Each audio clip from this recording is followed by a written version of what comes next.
Om Mangalam, Om Kali Mangalam, Om Mangalam, Om Kali Mangalam,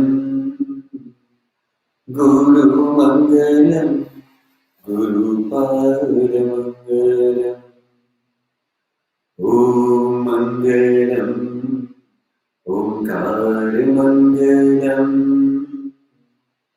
Om Mangalam, Om Kali Mangalam,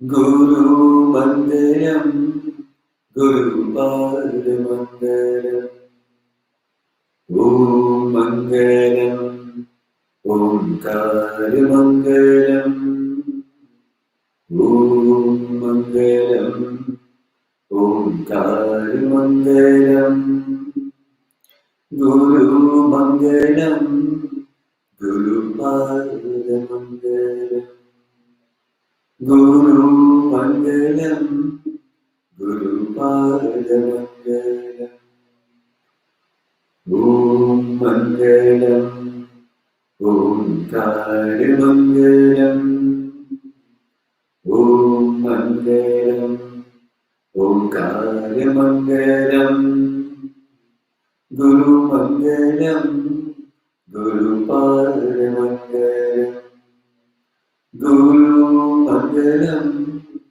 Guru Pada Mangalam, Om Mangalam, Om Kali Mangalam,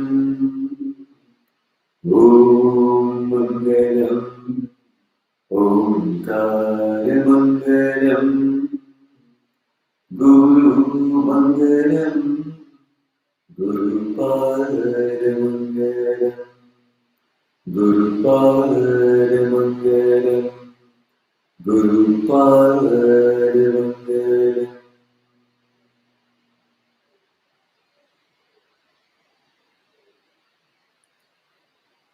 Hari Om.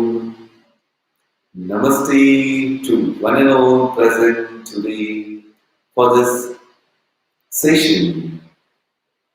Today we are going to discuss a nice topic. Live in joy, not for joy. Live in joy, not for joy. This is a topic today. Bhagavad Gita says, Uddharet Atmanam Atmanam, Na Atmanam Avasadhe. Means, lift yourself by yourself. Oh, that means you have to be strong by making your equipment strong. That's the message of Bhagavad Gita. This session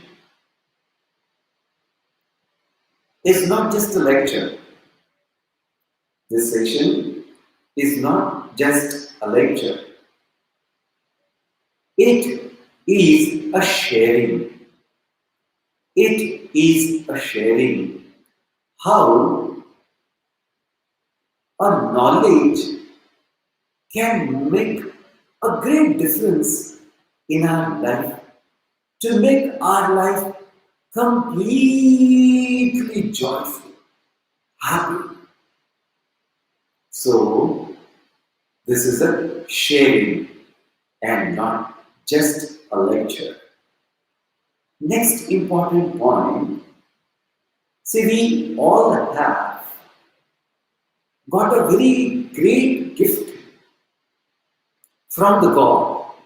We all have got a great gift from the Lord. Can you guess what it is? It is life. It is our life, isn't it? So it's a great gift we all have got. Now, we are given a life. It is not good and bad. We are given a life, and this life is not good or bad. What we are given, what we make it good or bad, that is the art. So life is with everyone, but everyone is not happy, isn't it? Because most of us are postponing our happiness. Oh, let me be happy after doing this. Let me be happy after becoming this. Let me be happy after going there. And this is a very wrong notion people have developed. And they are postponing their happiness. Therefore, we have to understand that how is it possible to live in happiness and not for happiness. Second important point, a very great statement. Bonnie Blair, a Western philosopher, says winning is not always coming first. Winning does not mean always coming first. Winning means you are doing what you are doing better and better than before. Whatever you do it better and better than before. That's called as a great winning. So, this approach is totally very positive because here my winning is not connected to anyone else in the world. It is connected to my own actions and my own attitude. Please note it. Depends on my own actions and depends on my own attitude. Next beautiful statement I would like to share is Thomas Edison. He was trying his level best to find out how a bulb can be useful. Discovery of an electric bulb. N number of times he has done experiments, but n number of times he failed. So he said, I do not consider this 1,000 times I failed.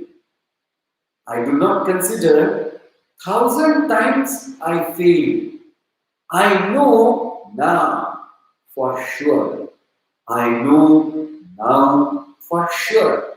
These 1,000 times, these 1,000 ways can cause failure. These 1,000 ways can cause failure. Think and understand. What a great positive attitude. Having failed for so many times in one only action or in one only aspect of his field of action, but never got discouraged. He has completely put that failure as a great positiveness in his mind.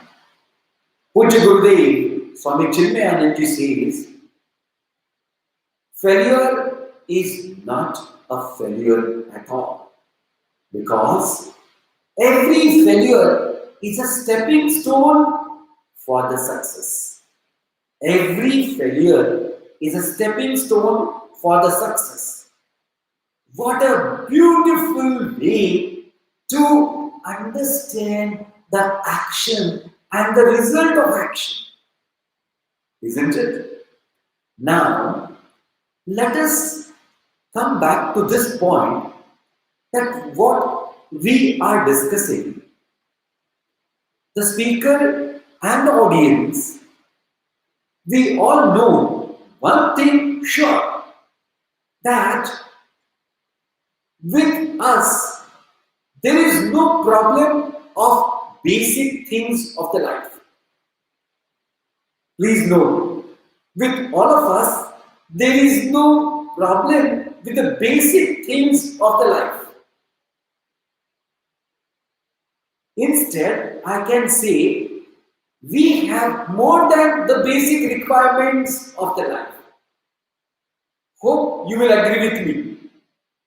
Now, having got the basic requirement and more than basic requirement, if still I am depressed, I am not inspired, I am not motivated, or I am not positive, then there is something to be done with this equipment.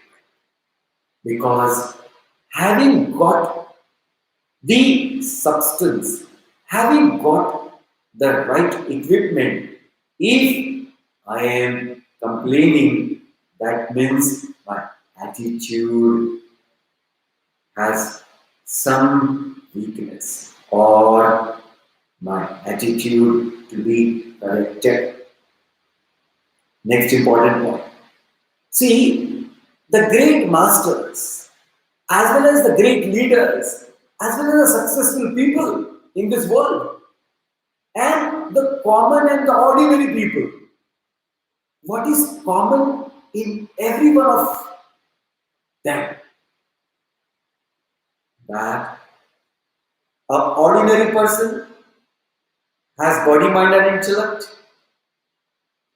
An extraordinary person is also having the body, mind, and intellect. And a great Mahatma or a great successful person is also having the body, mind, and intellect as equipment. Therefore, my dear friends, please understand that everyone who is there in this world and in human form is given with the same equipment, with the same sort of gift. What is the difference? The difference is between the quality and the capacity. The difference is between the quality and the capacity. Oh, quality and the capacity. Now just imagine the quality and capacity can easily be enhanced, easily be increased to the great extent. And we have n number of examples, like our own Swami Chinmayanandaji, his mind and the quality of his mind when he was a student, and after he met Swami Shivanandaji, see the change, human equipment, body, mind, and intellect. The quality and the important point, very important point, is capacity.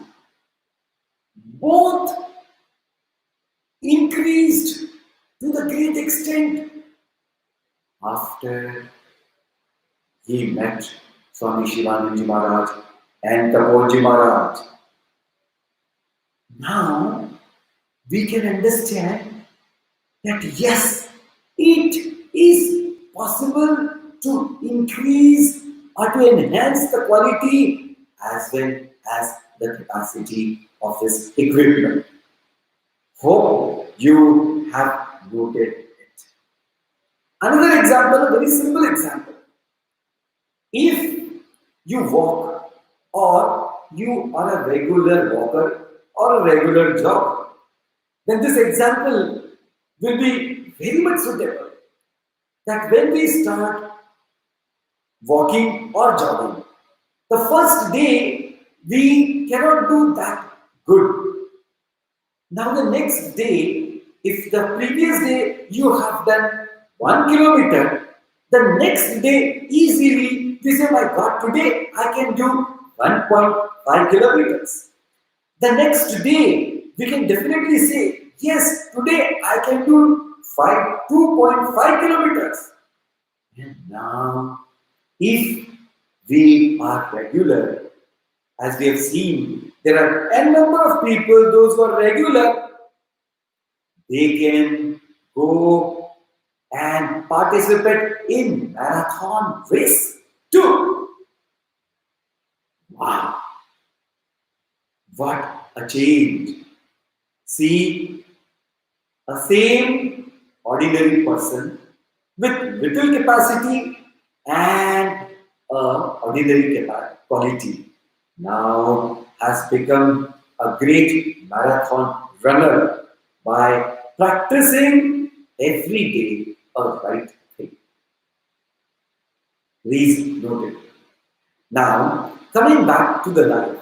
As I said, we have got the gift from the God, and this gift is nothing but the life. So, for this life to become good, that is to live in joy, is called as a good life. And to live for joy, no doubt, maximum people are into this category of living life for joy. But today's our topic is to understand how to live in joy. So, to live in joy, we all have to understand, let us we practice certain principles of life. And I can promise you, nobody can steal your happiness from you because you will start living in joy and not for joy. Let us take up the first principle. Hope you all are ready and we all are ready now. The first principle which we all have to understand and keep it in our mind is wherever our energy flows, that grows. First principle, wherever our energy flows, that grows. Very important. Because most of us are not aware that we have abundance energy with all of us. Abundance energy with all of us. Just imagine a small child, how much energy that child has. We know that if we start playing with the child, within an hour, we feel, oh, tired.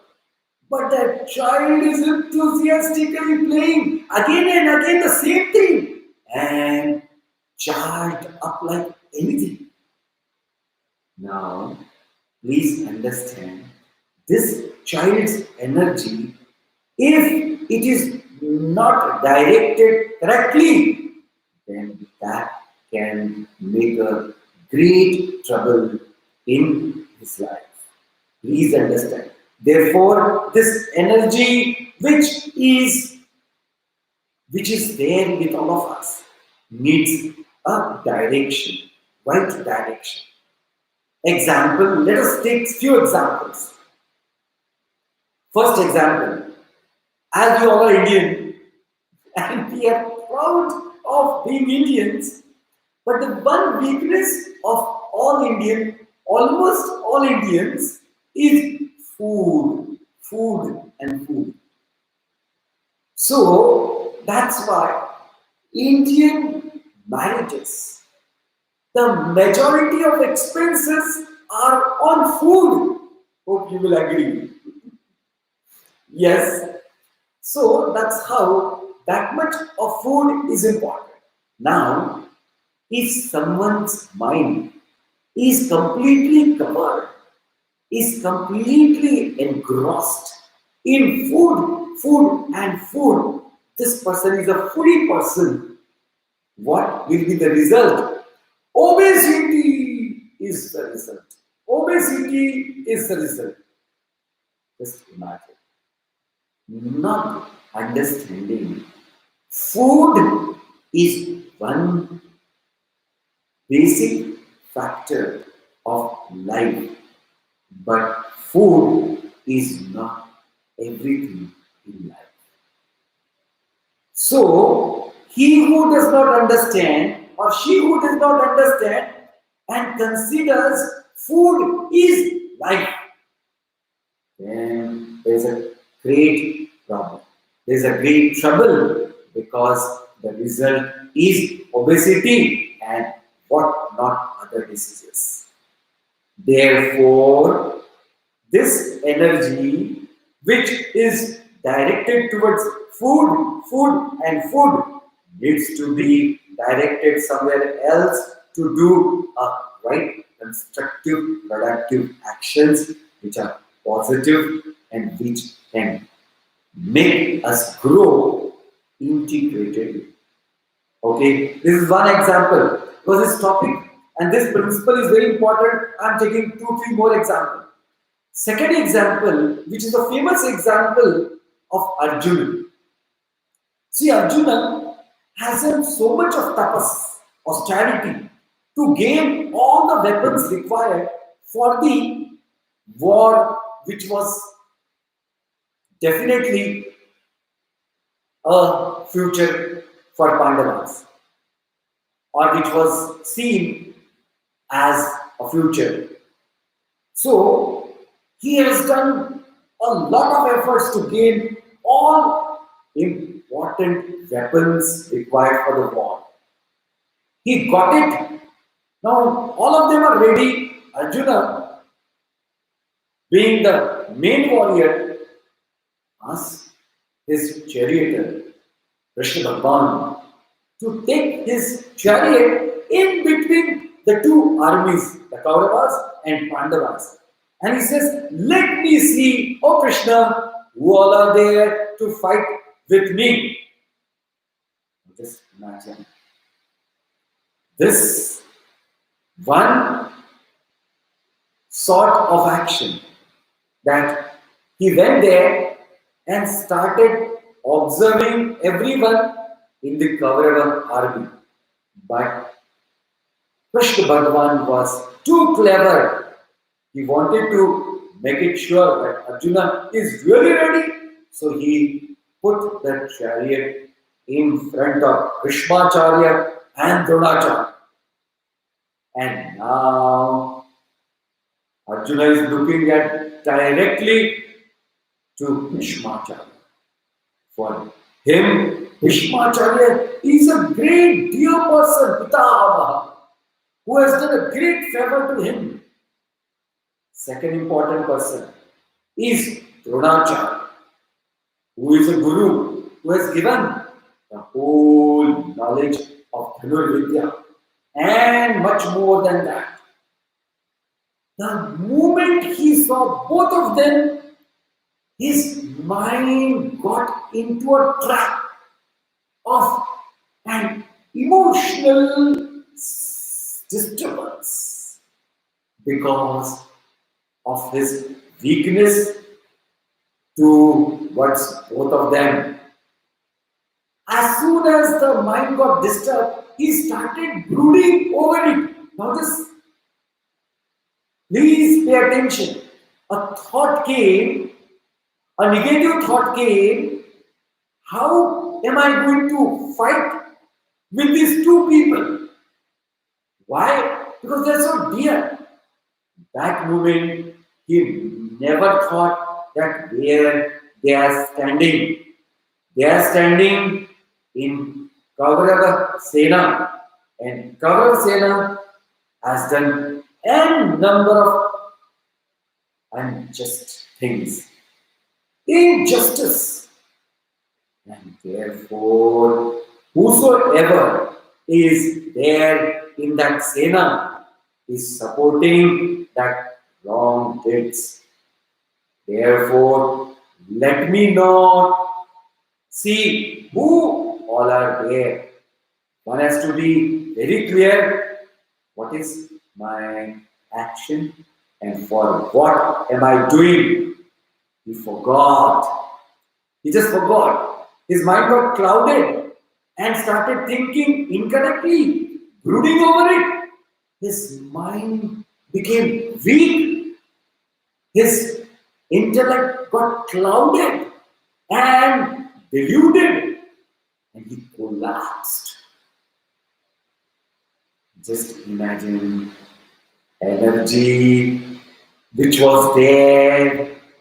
He came with whole enthusiastic mind and full of energy.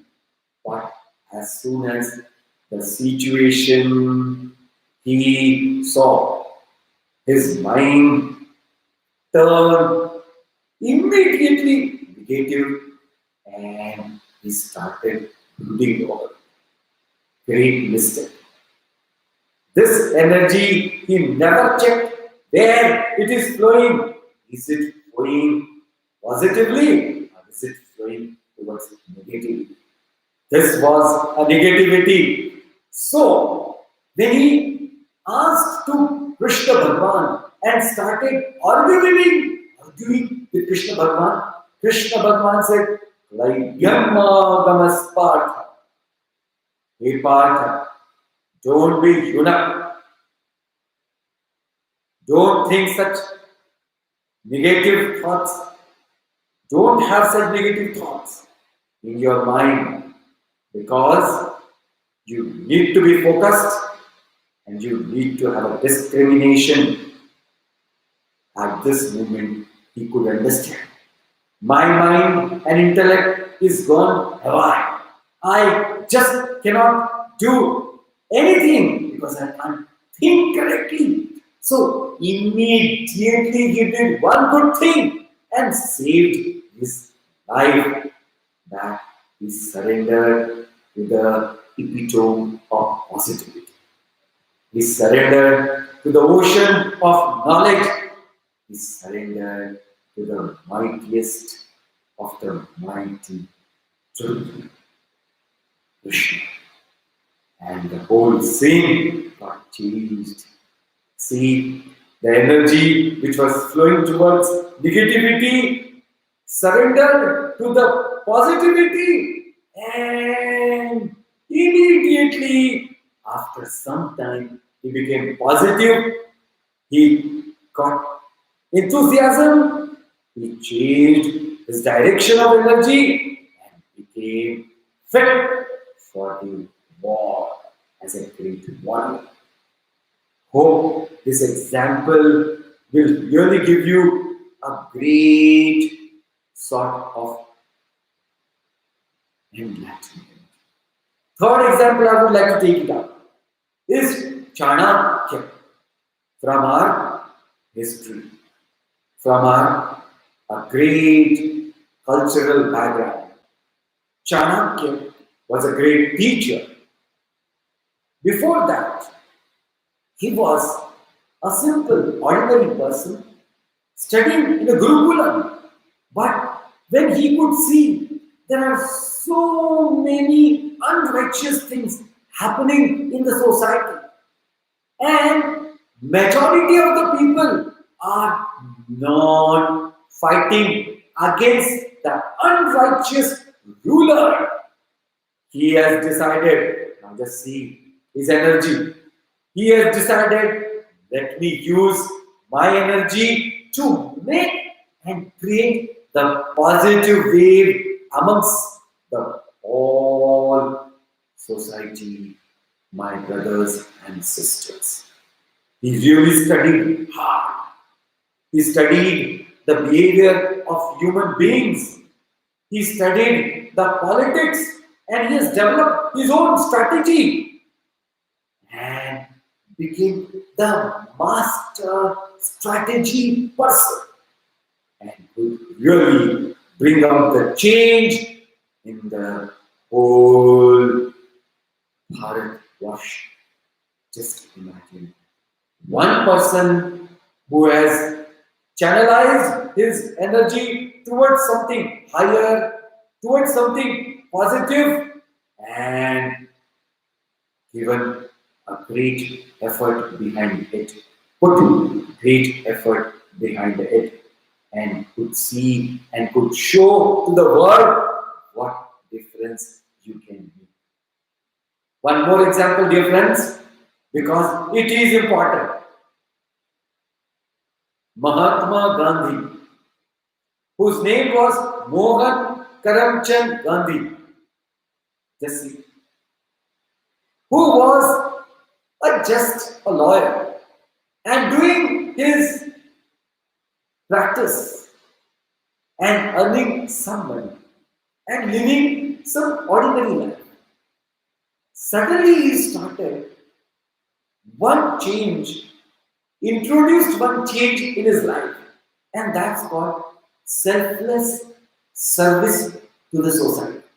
Slowly, slowly, he started knowing the problems in the society. He started connecting to those problems. He started becoming more concerned to those problems. And slowly, slowly, due to this concern, due to this love, due to this complete faith in oneself as well as in goodness, he developed his strategy that let me bring out the change. So that change which I have to see outside, first let me bring it inside. My dear friends, whatever change we all want to see outside, first we must bring it in ourselves. We must bring it in ourselves. Mahatma Gandhi, who was Mohan Karamchand Gandhi, started his strategy called as non-violence movement, which actually is a difficult task. He fought this independence war with a strategy of non-violence. Can you imagine? Can you just imagine? Here is a big British Empire with so much of manpower and weapons and so much of technicality. And here is a man, Mohan Karamchand Gandhi, who has taken a principle of life, Satya Ahimsa. So many people came and told him, "Oh, Mohan Karamchand Gandhi, please join our movement of independence and let us fight it with the weapons." He told everyone, "When I do not come and tell you what should you do, please do not come and tell me what I should do." Wow! Please understand. So much of faith in oneself. So much of clarity about one's own thinking. And so much of clarity about what exactly I want and how do I want to get it. Whole energy started flowing, and number of times he got so much difficult situations in life, but he could sail through. How? This is one and one principle. Let us know where our energy is flowing. My dear friends, I again want to recharge your thinking for today and days to come. Observe, be aware. Where is your energy flowing? Is it flowing towards positivity or not? Check. Is your action bringing the creativeness and productiveness or not? Is your life is not only for you or for others or not? So let us understand these few principles. Today we took one principle and could understand the potency, the power of that principle. How much change can come in one's own life. So I appeal to everyone today that let us focus and understand wherever my energy flows, that grows, that grows. Thank you for being with us. Let us meet again on coming Wednesday at 11. Till then, Jai. Live in happiness, not for happiness. Hari Om.